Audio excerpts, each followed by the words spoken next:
गंगापुर गांव में एक विधवा औरत रहती थी। उसका एक बेटा भी था।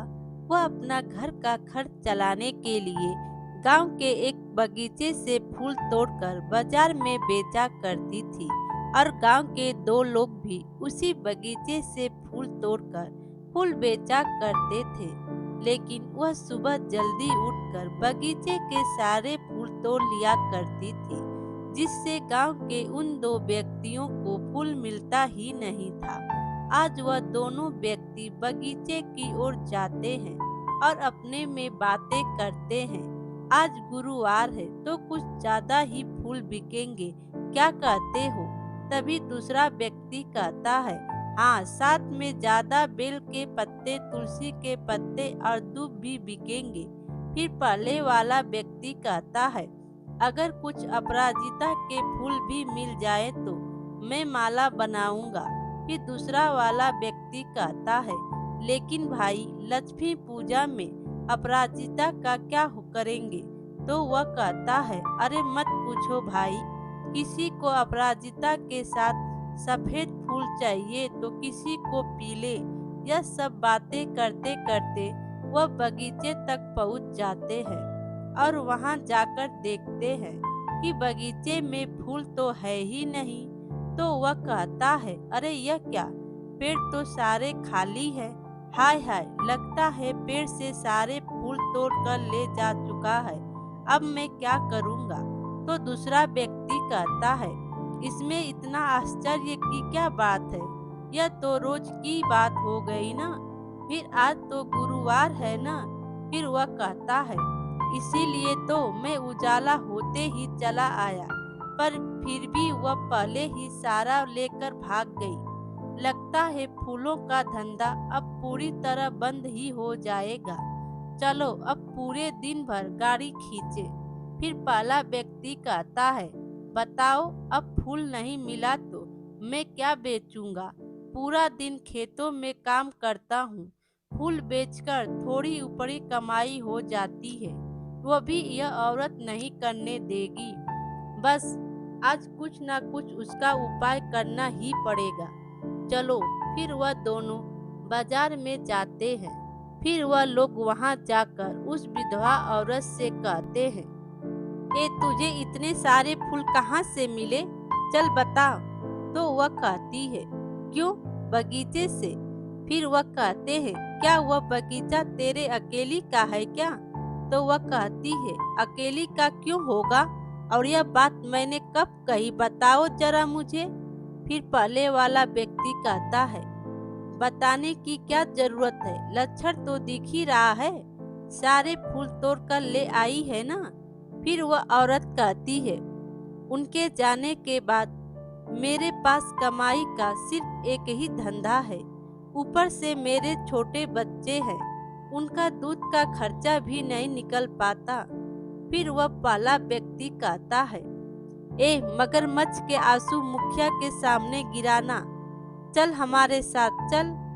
फिर आज शाम को गांव के दो चार व्यक्ति मुखिया के साथ उस औरत के घर पहुंचते हैं। मुखिया बाहर से आवाज लगाता है, ओ हेमंत की बीबी, ओ हेमंत की बीबी।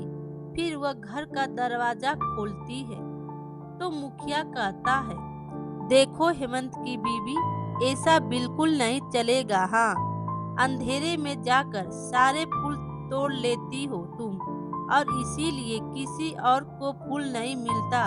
फिर हेमंत की बीवी हाथ जोड़कर कहती है, मालिक, मेरे पास दूसरा और कोई काम नहीं है, उनके रहते तो मुझे कभी कुछ सोचना ही नहीं पड़ा।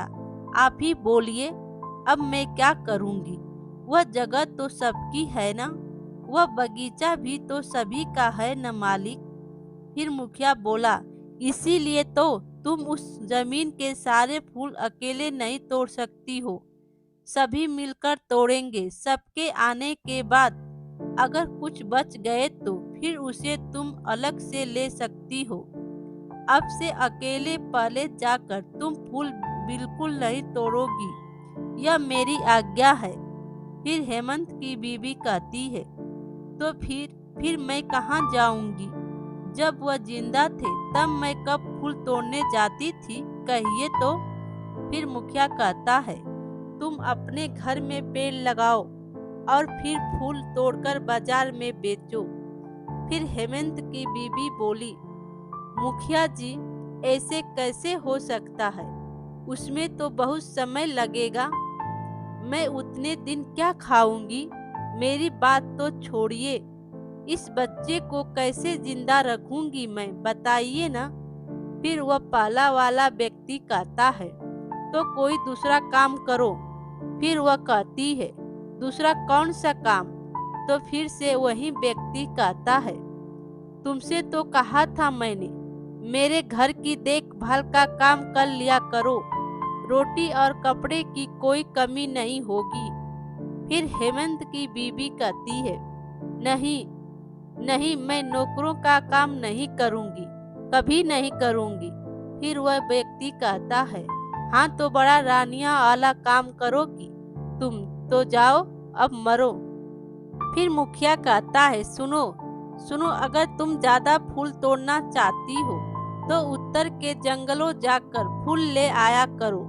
तो वह कहती है, उस जंगल में तो सांप है, बाघ भी है। फिर दूसरा वाला व्यक्ति कहता है, बाघ है तो हम क्या कर सकते हैं, बताओ। फिर मुखिया कहता है, हेमंत की बीबी, यह मेरी आज्ञा है। और फिर गांव वालों को कहता है, तुम सब जाओ। फिर सभी गांव वाले चले जाते हैं। फिर मुखिया कहता है, सुनो हेमंत की बीबी, हेमंत के प्रति मुझे स्नेह था, तुम पर और अधिक स्नेह है। खुद कोशिश कर रही हो, करो, पर कर नहीं पाओगी। हेमंत की बीबी, अकेली औरत को किसी मदद की जरूरत है तुम्हें। अगर मुझे अपना समझो तो मेरे पास चली आना, आश्रय और धन सब कुछ मिलेगा। इतना कहकर मुखिया वहां से चला जाता है। फिर हेमंत की बीबी अपने घर में जाकर अपने बच्चों को गले लगाकर रोती है और कहती है, ए जी, आप तो मुझे और इस छोटे बच्चे को छोड़कर समय से पहले ही ऊपर चले गए। अब मैं क्या करूं, बताइए ना मुझे। उधर वह दोनों फूल बेचने वाले व्यक्ति आपस में बातें करते हैं कि मैंने सुना है कि सचमुच उस जंगल में भयंकर और विषैले सांप है। तो दूसरा कहता है, हाँ वह तो है, क्यों, पिछले बार ही तो जब इकबाल लकड़ियां काटने गया तो सांप के काटने से मारे गए थे, याद नहीं है क्या? फिर पहले वाला व्यक्ति कहता है, नहीं नहीं, जो लोग लकड़ियां काटने और शहद लाने जाते हैं बस उन्हीं के मुंह से सुना है, रात में बाघ भी आते हैं। फिर दूसरा वाला कहता है, बाघों का भी काफी उत्पात है वहाँ, मुखिया जी के बड़े भाई की उसी जंगली बाघ ने जान ले ली थी ना। फिर पहले वाला कहता है, हाँ सुना था कि लाश भी नहीं मिली थी उनकी, बस बाघ के पैरों के निशान थे। दूसरा व्यक्ति कहता है, तो क्या हेमंत की बीबी को भेजना सही रहेगा क्या?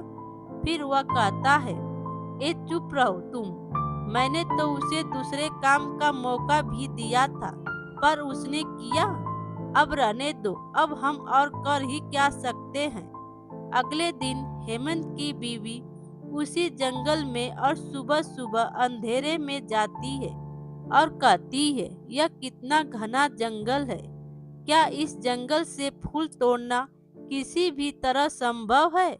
नहीं नहीं, डरने से काम नहीं चलेगा, मुझे ढूंढना ही पड़ेगा।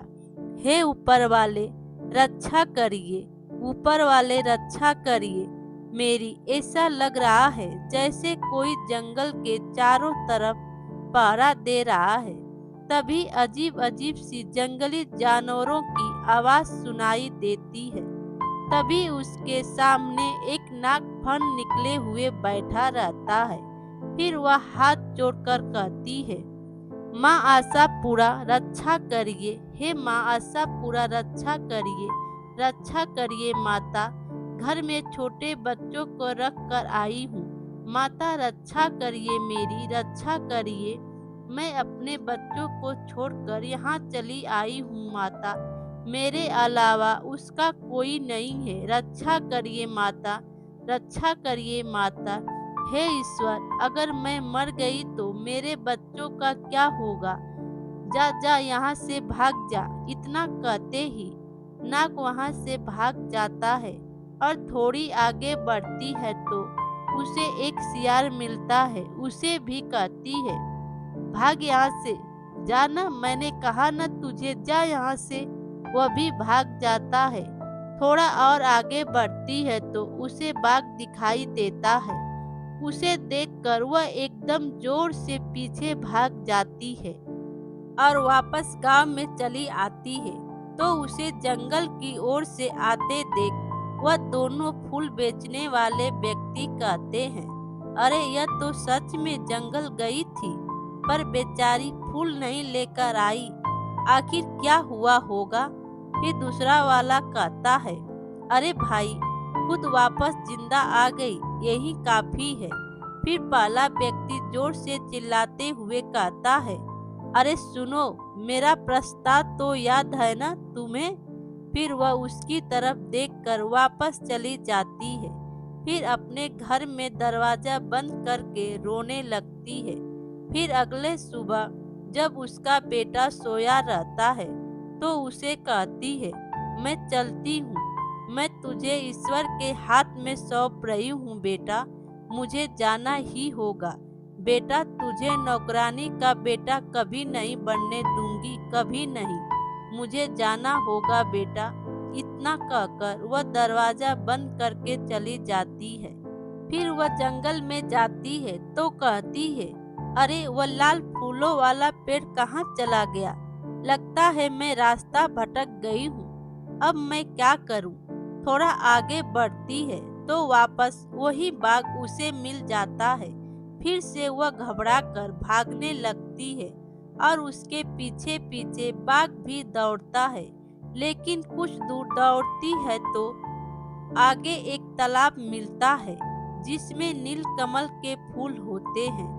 वह उस तालाब के पास रुक जाती है और बाघ भी वहीं आकर रुक जाता है। फिर पीछे मुड़कर देखती है तो बाघ धीरे धीरे उसके पास से गुजरकर तालाब के अंदर चला जाता है और उसको कोई नुकसान नहीं पहुंचाता है। अंदर जाकर वापस हेमंत की बीबी की तरफ मुड़कर देखता है तो हेमंत की बीबी कहती है, क्या कहना चाहते हो? मैं भी तालाब में आऊं? रुको, मैं आती हूँ। फिर वह भी तालाब के अंदर जाती है। फिर वह एक एक करके सारे नीलकमल के फूल तोड़ लेती है और बाघ पर प्यार से हाथ फेरती है। फिर वह नीलकमल के फूल लेकर वह बाजार में जाकर बैठती है तो एक ग्राहक आता है तो कहता है, सुनो बेटी, यह सारे नीलकमल मुझे दे दो। तो दूसरा ग्राहक कहता है, हाँ, बड़े आए कहीं के, मुझे भी 5 दो। तो पहला ग्राहक कहता है, पर मैंने तुमसे पहले कहा। तो दूसरा ग्राहक कहता है, पहले वह कह दिया तो क्या पूरा बाजार खरीद लिया? पहले कह देता हूँ, सूर्य पृथ्वी के चारों ओर घूमता है तो क्या घूमता है? उन दोनों को झगड़ते देख हेमंत की बीबी कहती है, यहाँ झगड़ा मत करिए आप लोग, एक नीलकमल की कीमत 100 रुपये है। आप दोनों में से जो ज्यादा कीमत देगा उसी को मैं यह फूल दूंगी। ऐसा कहते ही देखते उसके सारे नीलकमल बिक जाते हैं और सामने वह दोनों फूल बेचने वाले देखते ही रह जाते हैं। उनका टोकरा फूलों का भरा ही रह जाता है, एक भी फूल नहीं बिकता। अगली सुबह वह दोनों हेमंत की बीबी का पीछा करते हैं और छुप कर दोनों बातें करते हैं कि अब इसके पीछे पीछे जाता हूँ और देखता हूँ यह कहाँ से फूल लेकर आती है। उसके पीछे पीछे वह दोनों भी जंगल में चले जाते हैं। फिर दूसरा वाला व्यक्ति कहता है, अरे इस जंगल में घूमना क्या सही रहेगा? सांप वगैरह। फिर पहला व्यक्ति कहता है, चुप करो, एक औरत जा सकती है और हम लोग नहीं जा सकते। चलो। तभी कुछ आवाज आती है तो दूसरा वाला व्यक्ति कहता है, अरे वहाँ क्या था? वहाँ तो पहला व्यक्ति कहता है, कोई सियार होगा वहाँ। अब चलो। तभी बाघ के दहाड़ने की आवाज आती है। आवाज के सुनते दूसरा वाला व्यक्ति पहले ही भाग जाता है तो पहले वाला व्यक्ति कहता है, अरे मुझे छोड़कर मत भागो। फिर बाघ उन दोनों के पीछे दौड़ता है और उन्हें जंगल से बाहर खदेड़ कर वापस हेमंत की बीबी के पास आ जाता है।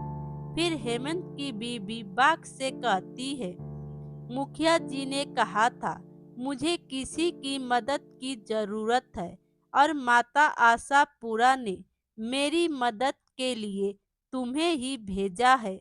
जय माँ आशापुरा की जय। मेरे प्यारे दोस्तों, कहानी अच्छी लगी हो तो लाइक कीजिए और अपने दोस्तों में भी शेयर कीजिए और चैनल पर नए हो तो चैनल को सब्सक्राइब कीजिए। Thank you.